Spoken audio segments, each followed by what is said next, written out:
Hey, what's good? Today we're talking about play. What play is, the parts of our nervous system connected to play, how trauma affects play, and why we need, both children and adults, need playtime for both our mental and our physical health.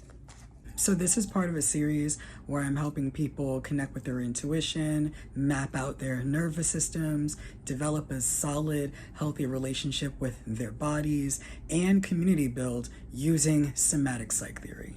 So in this video, I'm using play as an example of situations when two parts of our autonomic nervous system collaborate in order to help us handle emotionally complicated situations. So play actually involves a bit of like a balancing act when you think about it, right?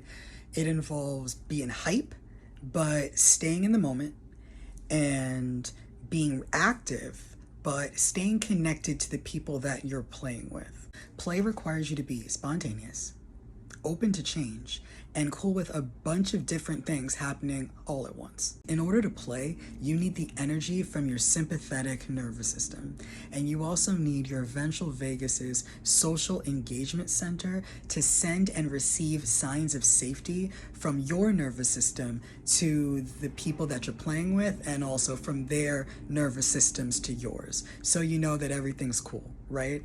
And you also need your vagal brake. Remember that from before.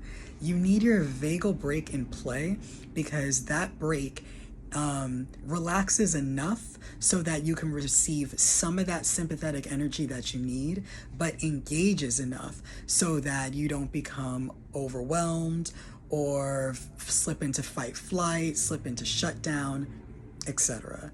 So you need that sympathetic energy, and then you also need that ventral vagus to help you stay connected and to help you enjoy the moment. Play is so important in strengthening and maintaining your body's ability to regulate your nervous system and your own emotions. Kids need play in order to make sense of their emotions, to learn to negotiate the needs and wants of others, to manage conflicts in low-stakes situations, etc.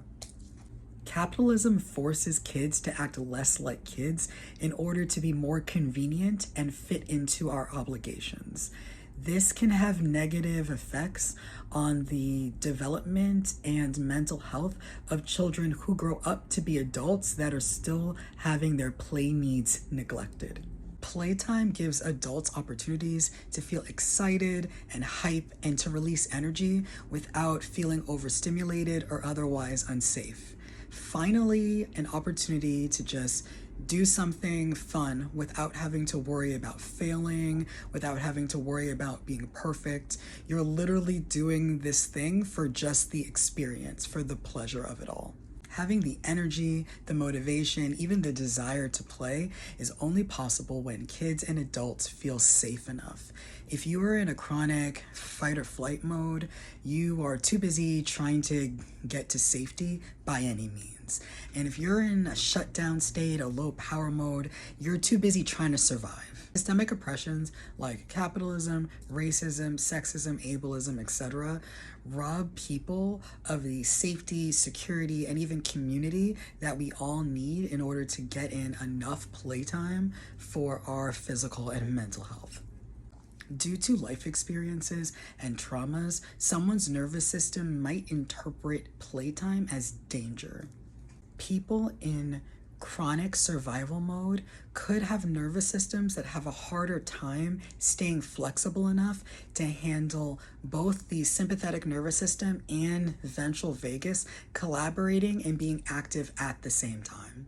So what can happen is, instead of the vagal brake staying engaged, the person can experience a full fight-flight state, or they can become so overwhelmed that they experience dorsal vagal shutdown and even dissociate in the middle of playtime. How someone's body responds to different kinds of play depends on their history with play, their life experiences, their exposure to trauma, any damage to the nervous system like prior COVID infections or a traumatic brain injury, etc. So that all said, just because someone has a history with trauma doesn't mean that they're doomed to never experience the joy of play ever again. That's not what I'm saying. Play exercises the vagal brake. It helps your nervous system be able to move through the different autonomic states, and it also helps you hold multiple complicated feelings at once. So you might be thinking, okay, that sounds great. How do I start? And this could either involve a lot of self-reflection on your part and a lot of self-exploration, and or you can involve your community to help you brainstorm. What are the kinds of play that you used to enjoy? And can you do that now? Can any of them be remixed to fit your current lifestyle? And are there any new types of play that you haven't tried yet that sound really interesting to you, that you've always wanted to try? This is now a great opportunity to kind of explore. Or maybe you need a mental health professional who specializes in trauma work to support you in making time for play, in letting your body know that it's safe enough to play, in tracking your body's responses to different kinds of play, and to intentionally engage your vagal brake so you can enjoy playing without becoming overstimulated or overwhelmed.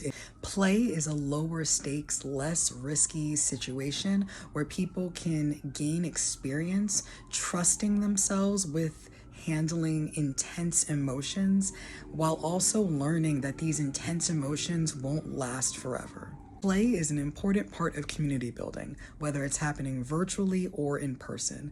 There are very few things that feel as good than two or more autonomic nervous systems linking up and being on the same vibe. Here are some great examples of play for adults that aren't exactly sure where to start. If this video was helpful or interesting to you, please consider joining my private practice's $3 Patreon so I can expand the practice and provide more free therapy to more Black people. Thank you so much.